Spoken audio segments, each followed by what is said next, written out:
오늘 우리에게 주신 말씀은 시편 1절에서 11절. 여호와여 어찌하여 멀리 서시며 어찌하여 환난 때에 숨으시나이까. 악한 자가 교만하여 가련한 자를 심히 압박하오니 그들이 자기가 베푼 꾀에 빠지게 하소서. 악인은 그의 마음의 욕심을 자랑하며 탐욕을 부리는 자는 여호와를 배반하여 멸시하나이다. 악인은 그의 교만한 얼굴로 말하기를 여호와께서 이를 감찰하지 아니하신다 하며 그의 모든 사상에 하나님이 없다 하나이다. 그에게는 언제든지 견고하고 주의 심판은 높아서 그에게 미치지 못하오니 그는 그의 모든 대적들을 멸시하며 그의 마음에 이르기를 나는 흔들리지 아니하며 대대로 환난을 당하지 아니하리라 하나이다. 그의 입에는 저주와 거짓과 포악이 충만하며 그의 혀 밑에는 잔해와 죄악이 있나이다. 그가 마을 구석진 곳에 앉으며 그 은밀한 곳에서 무죄한 자를 죽이며 그의 눈은 가련한 자를 엿보나이다. 사자가 자기의 굴에 엎드림같이 그가 은밀한 곳에 엎드려 가련한 자를 잡으려고 기다리며 자기 그물을 끌어당겨 가련한 자를 잡나이다.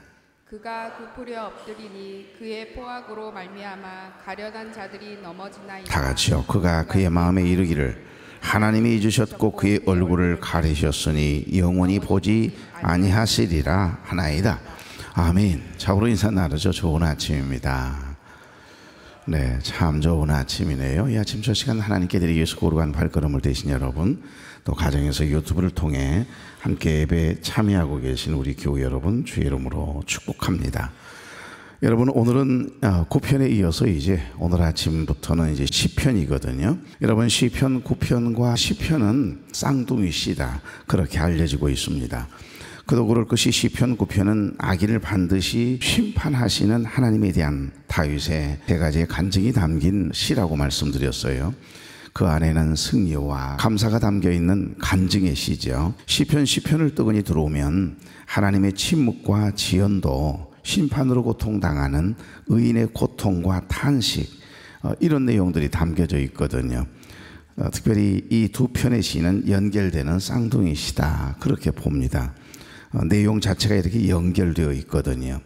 여러분, 특별히 우리가 쌍둥이 시다, 같은 시다라고 보는 학자들의 견해는 여러 가지 어떤 이유가 있겠지만, 여러분, 모든 시편은 표제가 있다는 거죠. 9편의 표제가 뭐죠? 다 같이 한번 읽어볼래요? 시작. 다윗의 시 인도자를 따라 물라벤에 맞춘 노래.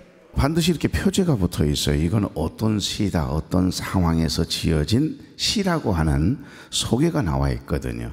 쉽게 말하면 배경을 이야기할 때도 있고, 이 시는 이렇게 봉독하십시오, 이렇게 노래하십시오 라고 하는 음악적인 지시어가 담겨 있기도 하고요. 그런데 9편에는 표제가 있는데 10편은 표제가 없다.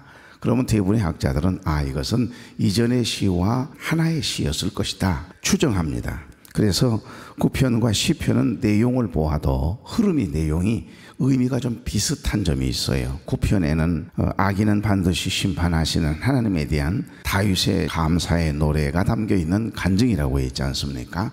여기 10편은 보면 1절부터 벌써 달라요. 악인들이 얼마나 득세했으면, 잘못했으면, 불의를 행했으면 죄를 받아야 되고 어떤 무서운 심판, 하나님의 살아계심을 보여주셔야 하는데 악인은 계속해서 형통하단 말입니다.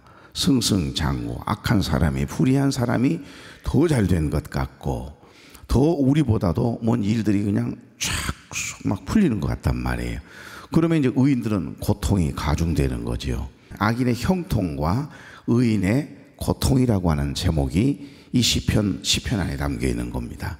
오늘 내용들은 어찌 보면 악인의 형통에 대한 말씀이겠지요. 근데 다음 주에 이제 함께 묵상하게 되질 뒤에 부분은 아마 의인의 고통에 대한 말씀과 악인의 형통과 연결되어지는 결론적인 이야기가 나오겠고요. 역시 그러니까 다윗의 시입니다. 저는 여기 시편을 묵상할 때마다 느끼는 것 하나가 있습니다. 이상하게 다른 시편이 자꾸 생각난다는 거예요. 어찌 보면 여기 1절 말씀을 읽어 내려가다 보면 바로 생각나는 시 하나가 있습니다. 시편 36편과 시편 37편입니다. 시편 37편은 신학자 터툴리안이 썼던 섭리의 거울이라고 하는 제목이 붙어 있는 특별함이 있는 시거든요. 그래서 넘어지나 쓰러지고 자빠지지만은 다시 의인은 일어난다는 거예요. 왜? 능하신 주의 오른손으로 붙잡아 주시기 때문에. 그런 내용이 담겨 있거든요. 그래서 여러분, 에이브럼 링컨도 종교개혁을 일으켰던 마르틴 루터도 힘들고 어려움이 다가왔을 때 악인이 형통하는 모습을 보고 더 불이 나고, 도대체 우리는 믿음으로 의롭게 선하게 살아가려고 하는데 왜 우리 앞길은 이렇게 가로막는 이들이 많고 억울하게 하는 이들이 많고 상처 주는 이들이 많은지 너무 고통스러워 눈물 지으면서 위로를 받았던 시가 바로 시편 37편이라고 보는 거죠. 그래서 에이브럼 링컨은 지금도 미국에 가면 링컨 박물관에 가면 시편 37편 그 부분에 눈물 자국이 그렇게 많이 이렇게 떡이 되도록 눈물 자국이 있다는 거예요. 힘들고 어려울 때마다 시편 37편을 묵상하며 힘을 얻고 위로를 받았다라고 하는 의미가 되겠지요. 그러니까 시편 37편 여러분 보시면 1절 한번 보실래요? 악을 행하는 자들 때문에 불평하지 말며 불의를 행하는 자들을 시기하지 말지어다. 7절 여호와 앞에 잠잠하고 참고 기다리라. 자기의 길이 형통하며 악한 꾀를 이루는 자 때문에 불평하지 말지어다. 8절 분을 거치고 노를 버리며 불평하지 말라. 오히려 악을 만들 뿐이라. 아멘. 우리가 방금 봉독했던 시편 10편에 대한 내용이 어찌 보면 시편 37편에는 좀 더 공감이 가도록 그 힘든 상황을 고스란히 이렇게 기록해 놓은 시가 바로 시편 37편이거든요. 이 시편 37편은 다윗이 말년에 과거 자신이 겪은 수많은 핍박과 억울한 일을 되돌아보면서 회고하면서 쓴 지혜시라고 알려져 있거든요. 자신은 나름대로 하나님 중심, 말씀 중심, 철저하게 성전 중심으로 신앙생활을 잘 해왔다라고 확신했는데 이상하게 고난이 계속 닥쳐오는 거예요. 고난 자체도 너무너무 힘들고 버거운데 더욱더 그의 마음을 흔들어 놓고 갈등하게 만들고 낙심케 하는 일이 있었는데 그게 뭐라고요? 불의한 자들, 악을 행하는 자들이 형통하는 것을 보는 것. 여러분, 지금 우리가 이 땅에 살아가는 이 세상 속에서도 우리의 이 짧은 인생 가운데서도 그럴 때가 있잖아요. 저 사람 분명히 악한 사람인데 저 사람 늘 사람을 등쳐먹고 남을 힘들게 하고 아프게 하는 사람 분명 맞는데 왜 하나님은 살아계신다면 아니 다리 몽둥이라도 한번 이렇게 탁 쳐서 그러면 안 되지. 그리고 혼쭐 한번 내놓으면 잘못했습니다. 그리고 아니 삶이 변화되면 얼마나 좋아요. 그런데 악을 행하고 불의를 행하는 자들이 더 득세하고 더 목소리를 높이고 더 승승장구 자식들이 잘 되는 것 같고 하는 일마다 대박인 것 같고 이럴 때 여러분 더 불이 나잖아요. 그러지 않겠어요? 우리가 경험하고 있는 그 힘듦과 아픔을 고스란히 고백하고 있는 내용의 다윗의 시거든요. 그러니까 우리가 감당해 내기도 어려운 이 믿음으로 살아간다는 거, 말씀대로 살아간다는 거, 이 유혹이 많은 세상 속에서 믿음으로 살아간다는 것이 쉽지 않잖아요. 그런데 악인들이 이렇게 불의한 자들이 더 승승장구 날뛰고 형통한 것 같을 때, 뭐든지 잘 되는 것 같을 때 우리는 순간 갈등하게 되는 겁니다. 낙심하게 되는 거죠. 멸망해야 마땅한데 오히려 떵떵거리며 살 때 힘이 든 거예요. 여러분, 그래서 다윗은 시편 36편에서 이 땅에서 벌어지는 악을 행하는 자들을 보며 과연 하나님이 정말 이 세상을 다스리고 계시는 것인가, 하나님은 정말 살아 계시는 것인가에 대한 혼란스러움이 있었다 이 말입니다.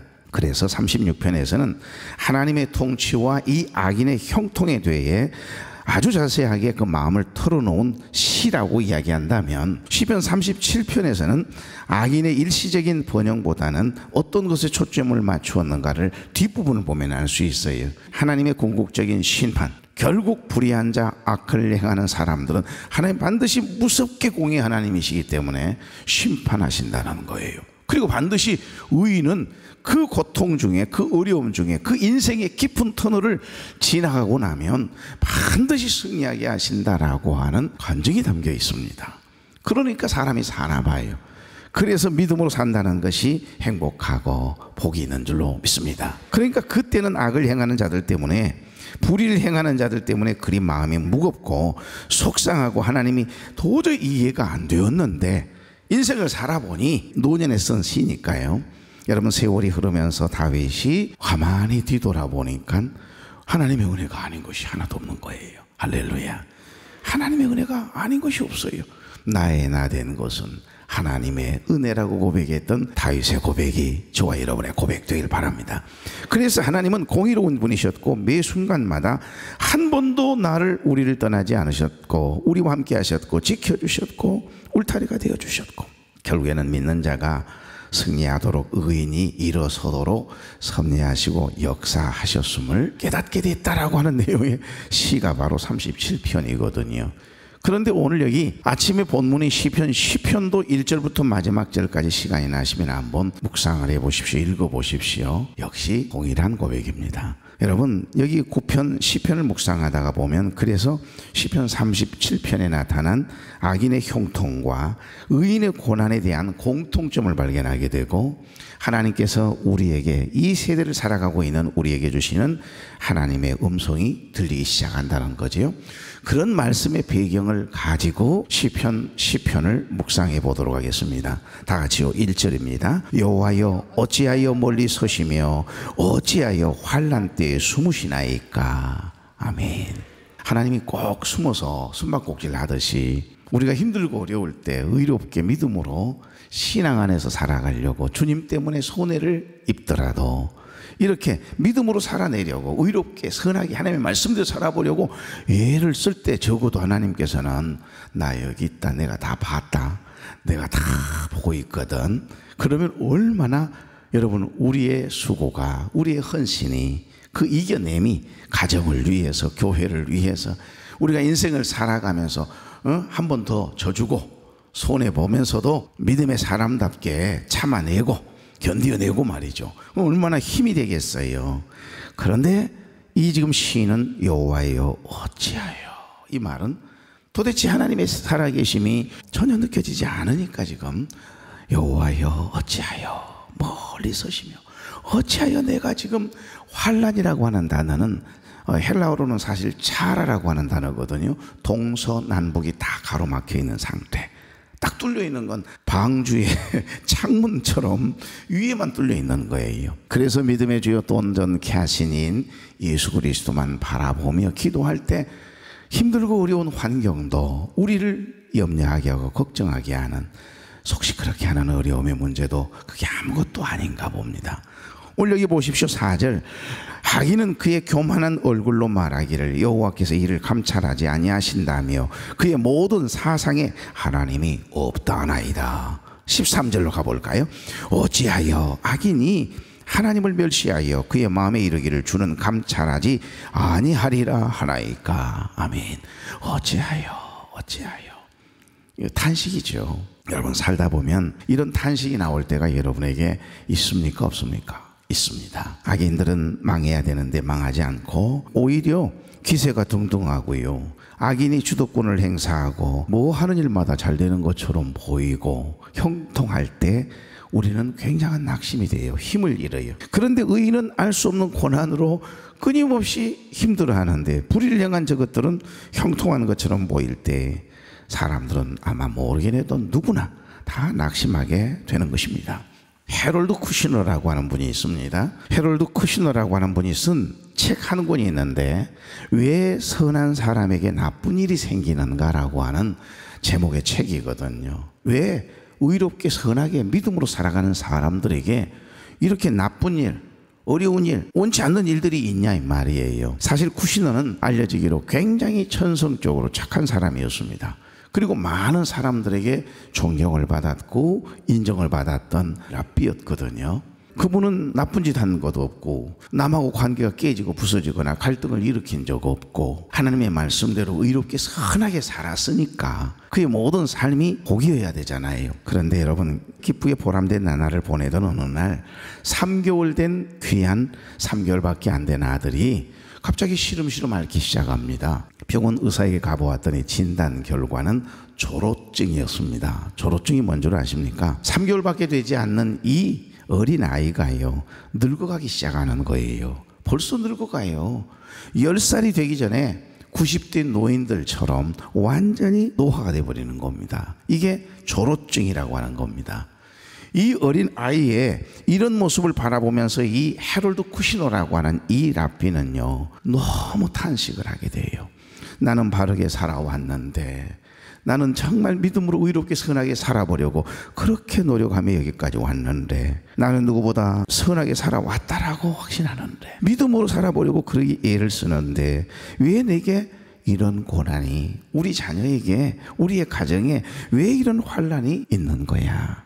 도저히 감당할 수 없는 이 고통 때문에 왜 내가 이런 어려움을 만나야 되느냐고 하나님 앞에 막 토해내면서 울면서 기도하거든요. 그래 이 문제를 가슴에 안고 성전에 날마다가 엎드려 눈물로 기도를 하는데, 바로 이때 하나님께서 주신 은혜와 깨달음이 막 느껴지기 시작해가지고요, 하나님의 은혜입니다.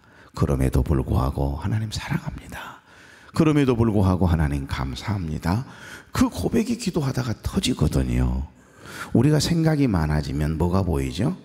어려운 환경이나 일들이 보이고 사람이 보이거든요. 그런데 기도를 하면 할수록 하나님이 보이거든요. 이 헤롤드 쿠시너라고 하는 랍비가요, 하나님 앞에 엎드려 성전에 눈물로 기도하는데, 기도하고 기도하다 보니 어느 순간에 그것 또한 은혜라고 하는 고백이 터지기 시작하는 거예요. 여러분, 바로 이때 하나님께서 주신 은혜와 그 깨달음을 가지고 눈물로 써내려간 책이 바로 헤롤드 쿠시너라고 하는 사람이 쓴 왜 선한 사람에게 어려운 일이, 나쁜 일이 생기는가라고 하는 책이거든요. 굉장히 깊은 울림이 있죠. 여러분, 여기 오늘 본문의 시인도 지금 그것이 궁금한 거예요. 이해가 안 되는 겁니다. 여기 1절 2절 다시 한번, 여호와여 어찌하여 멀리 서심이여 어찌하여 환난 때에 숨으시나이까. 2절, 악한 자가 교만하여 가련한 자를 심히 압박하오니 그들이 자기가 베푼 꾀에 빠지게 하소서. 아멘. 단순히 악한 자와 대적들이 핍박하고 음모를 꾸미는 것 때문이라고 이야기하지 않아요. 여기 헤롤드 쿠시너처럼 하나님 앞에서 도저히 이해가 되지 않는 고난의 현실 앞에서 지금 계속해서 반복되는 단어가 뭐지요? 어찌하여, 어찌하여. 하나님, 어찌하여 나에게, 내 인생에, 우리의 가정에, 우리 자녀에게, 우리 부모님에게 이런 일이 있을 수 있습니까? 라고 지금 탄식하며 토해내는 거거든요. 시편 37편의 다윗도 시편 73편, 37편 거꾸로 뒤집으면 내용이 거의 비슷한 내용이 나와요. 아삽의 시거든요. 여기 아삽의 시도 똑같은 고민을 하고 있습니다. 똑같은 그 인생의 질문, 기도하면서 신앙 안에 살아가면서 세상을 바라보며 도저히 이해가 안 되는, 하나님을 이해할 수 없는 순간의 갈등을 일으켰을 때 자기에게 자기 스스로 자기에게 질문하고 자기가 대답하는 이런 토로하는 내용들이 나옵니다.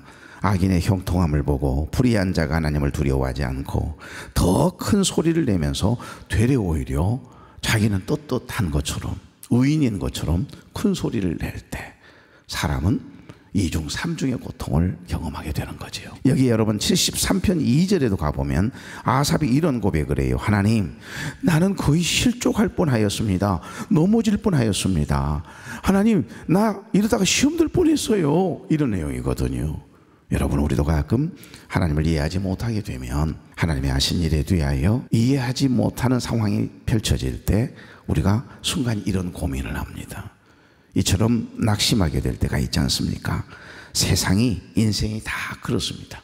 여러분, 악한 자들은 활개를 치고 다니는데 하나님은 저 멀리서 아니 계신 것처럼 숨어 계시지를 않나. 어쩔 때는 계시기는 계신데 팔짱을 끼고 가만히 지켜보고 계시는 것처럼 느껴질 때, 행동하지 않는 그 하나님이 느껴질 때가 있다 이 말이에요. 하나님은 아니 계신 것처럼 숨어 계신다는 생각이 들 때면 누구를 막론하고 서운한 생각이 치고 들어와서 올게고 실족하게 되고 기도하다가 그만 기도도 쉬고 싶을 정도로 말이에요. 제가 말씀드렸지 않습니까? 성어신의 어머니 모니카 아들을 위해서, 남편을 위해서 막 기도하는데 뭔 응답이, 움직임도 없으니 뭐 눈꽃만도 변할 기세가 없어요. 아들은 날마다 여자 좋아하고 술 좋아하고 방탕한 삶을 끊어내지 못하고 30년이 넘도록 그러잖아요. 남편은 남편대로 속을 새기지요. 집 한번 나가면 들어오질 않으니까.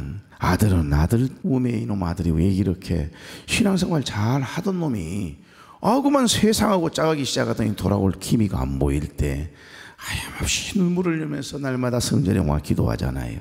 그런데도 내 기도는 전혀 응답이 안 될 때, 다른 사람은 뭐 즉각적으로 응답하시는 하나님의 기적과 같은 은혜를 간증할 때마다 막 그냥 부러운 게 아니고 속이 막 불이 나기 시작하거든요. 그래서 기도를 포기하고 싶은 생각에 목사님 앞에 찾아가서 목사님 나는 어떻게 할까요? 아무리 기도해도 전혀 변할 기미가 없고 기도의 응답이 없습니다. 막 울거든요. 그때 하셨던 말씀 기억나시죠? 눈물을 흘려 기도하는 어머니를 가진 자식은 망하는 법이 없습니다. 그 상황에서 딱 그 한 말씀을 주님의 음성으로 듣고 붙잡고 다시 기도하기 시작하거든요.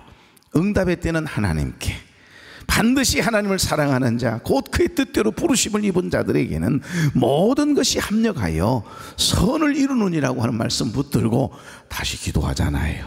그래서 남편 17년 만에, 아들 33년 만에 회개하고 돌아와, 여러분 그 위대한 초대 교부, 신학의 정의를 내리고 신학의 기초를 다졌던 초대 위대한 교부가 될 수 있었겠습니까? 그 어머니의 눈물의 기도, 한나의 눈물의 기도가요, 결국에는 사무엘이라고 하는 위대한 영적 지도자를 내도록 하나님께서 은혜를 주셨던 것처럼 눈물로 뱃속에서부터 태어나 보니까 아들이었던 이 모세를 바라보며 눈물 지으며 늘 기도했던 요게벳의 눈물의 기도가 결국 모세와 같은 위대한 지도자를 만들었던 것처럼, 사랑하는 교회 여러분, 어찌하여 환난 때에 숨으시나이까, 이런 고백은 우리가 인생을 살아가다 보면 우리에게도 늘 고백될 수 있는, 경험될 수 있는 고백이라고 하는 겁니다.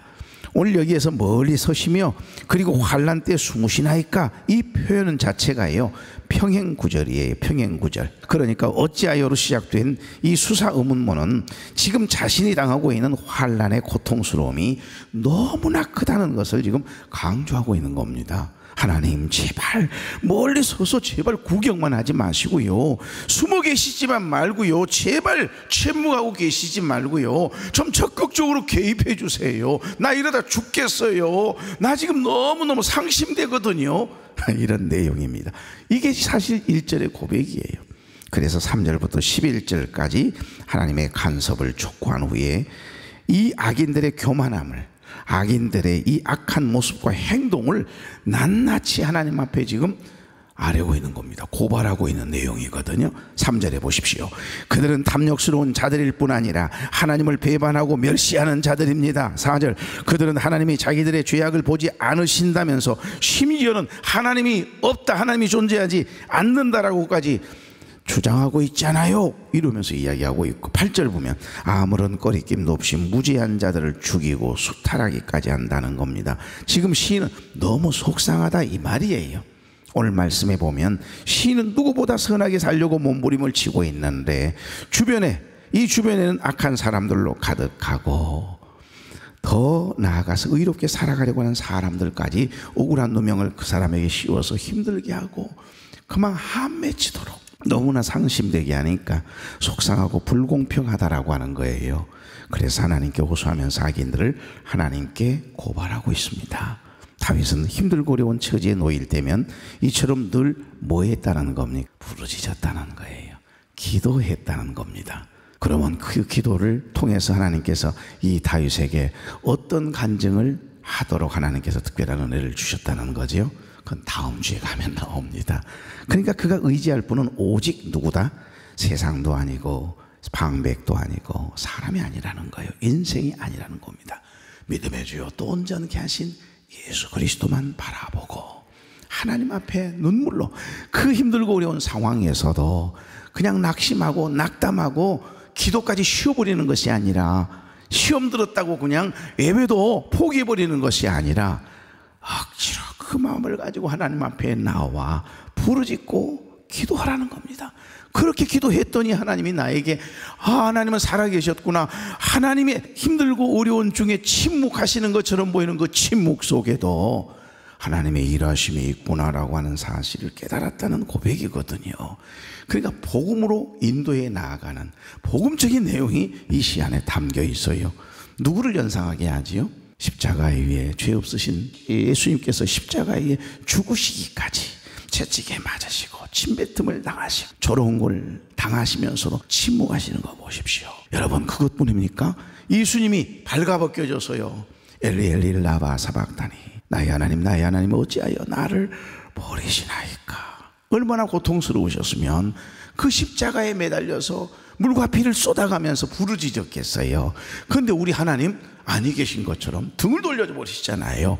도저히 보실 수 없으셨던지 하늘에 떠 있는 해를 가려버리시지 않습니까? 이것은 나 더 이상 못 보겠다, 어마 못 보겠네.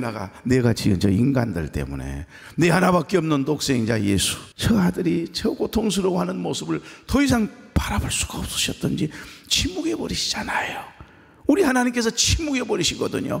하나님이 아니 계신 것처럼. 그러니까 주위에 있는 군사들이나 골고다 언덕의 현장에 있는 사람들이 뭐라 그러지요? 네가 하나님의 아들이면 너도 살고 우리도 좀 살려달라고 왼쪽 강도 보십시오. 그리고 밑에 있는 군병들은 세상에 예수님의 옷을 가지고 제비뽑기를 하고 있지 않습니까? 조롱하고 희롱하고 있잖아요. 하나님의 침묵 앞에서 하나님 도대체 살아계신다면 어디 숨어 계시는 겁니까? 왜 하나님은 침묵하고 계시는 거예요? 이런 상황이 우리 예수님이 경험했던 상황이에요. 그런데 그 하나님의 침묵의 결과는 뭐죠? 십자가에서의 죽으심이에요. 그 고난의 짐을 끝까지 짊어지는 것이었습니다. 그리고 사흘 후에 부활케 하시고 승천하셔서 여러분, 놀랍게도 죄와 사망의 권세를 조롱하던 그들을 아주 그냥 코가 납작하도록 확 뒤집어 부시잖아요. 그러니까 하나님의 침묵은 뭐다? 하나님의 일하십니다. 오늘 이 본문의 말씀을 통해 한 가지를 마음에 생기면서 나아갔으면 좋겠습니다. 우리 하나님은 그런 분이세요. 다윗과 같은 사람도, 원치 않는 어려움들 때문에 헤롯 쿠시나와 같은 사람도 원치 않는 어려움 때문에 눈물 지으며 하나님 살아계신 분 맞을까? 하나님 어디 계실까? 하나님 살아계신다면 이건 아니지, 이런 고민과 갈등을 가졌다라고 하는데 우리가 위로를 받는 거예요. 하나님을 가까이 하라. 그리하면 너희를 가까이 하시리라. 하나님께 가까이 함이 내게 복이라. 여호와께서 사람의 걸음을 정하시고 그의 길을 기뻐하시나니 그는 넘어지나 아주 엎드러지지 아니함은 여호와께서 그의 손으로 붙드심이로다. 이 말씀 붙들고 오늘도 믿음으로 나아갑니다. 주님 친히 동행하여 주옵소서. 악인의 형통 앞에서 낙심하지 않게 하시고 하나님의 침묵처럼 느껴지는 상황 속에서도 끝까지 주를 의지하게 하옵소서. 하나님은 침묵하시는 분이 아니시라 침묵처럼 느껴지는 그 상황 속에서도 여전히 우리를 위해서 일하시고 계심을 깨닫게 하시니 감사합니다. 우리의 고통 속에서도 역사하시는 주님의 은밀한 손길을 매 순간마다 신뢰하게 하시고 체험하게 하시고 간증하게 하옵소서. 오늘도 공무원 시험을 치르는 많은 교우들과 우리 자녀들이 있습니다. 그동안 공부했던 거 기억나게 하시고 하나님 컨디션을 붙잡아 주시고 무엇보다도 마음을 강하고 담대하도록 평안한 가운데 행복한 눈물 지으며 시험을 치르는 특별한 경험을 하도록 은혜를 도하여 주옵소서. 오늘 이 아침 새벽 단잠을 깨워 주의 전까지 발걸음을 떼고 내일 주일을 위하여 성전을 청결케 하기 위해서 수고하며 애쓰는 사랑하는 종들이 여기에 있습니다. 종들의 머리 위에 성령의 기름을 부으시고 인쳐주셔서 거룩하고 구별되게 하시고 종들의 산업과 일터와 기도의 제목이 위해 자녀들이 위해 나가도 들어가도 복이 되도록 하늘의 신령한 복과 땅의 기름진 복으로 넘치게 하옵소서. 이제는 우리 주 예수 그리스도의 은혜와 하나님 아버지의 국진하신 사랑과 성령님의 감동 감화 교통 위로 축복 인도하심의 역사가 사랑하는 종들의 머리 위에 이제로부터 영원토록 함께 계시기를 간절히 축원하옵나이다. 아멘. 아멘.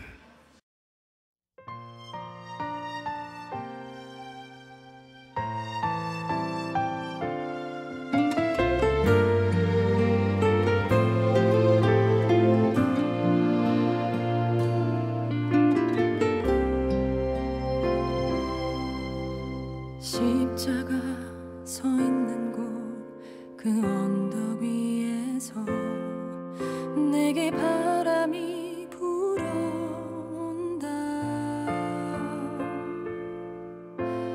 내 모든 죄를 나의 모든 허물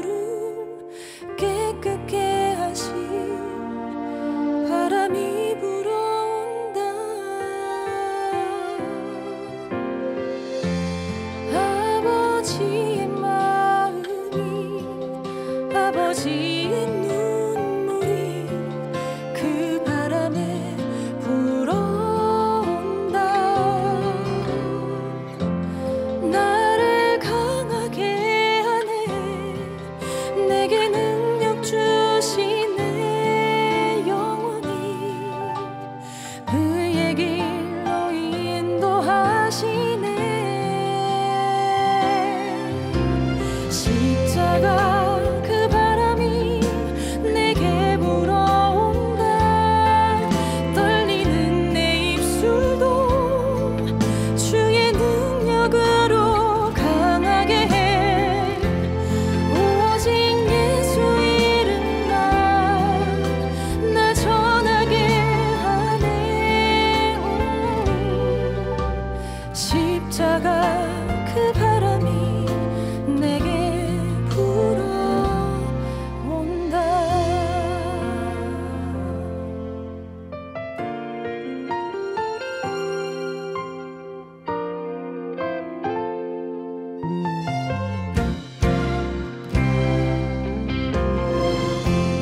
아버지의 마음이 아버지의 눈물이 그 바람에 불어온다. 나를 강하게 하네. 내게 능력 주시네. 영원히 그의 길로 인도하시네. 십자가 그 바람이 내게 불어온다. 떨리는 내 입술도 주의 능력으로 강하게 해. 오직 예수 이름만 나 전하게 하네. 십자가 그 바람이 내게 불어온다. 그 바람을 타고 날아오르리 저 하늘 끝까지.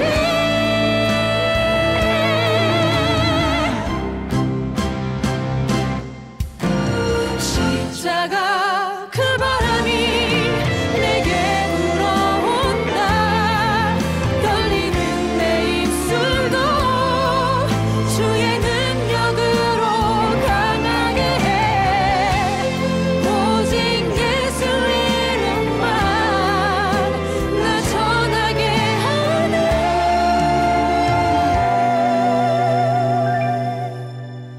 십자가 그 바람이 내게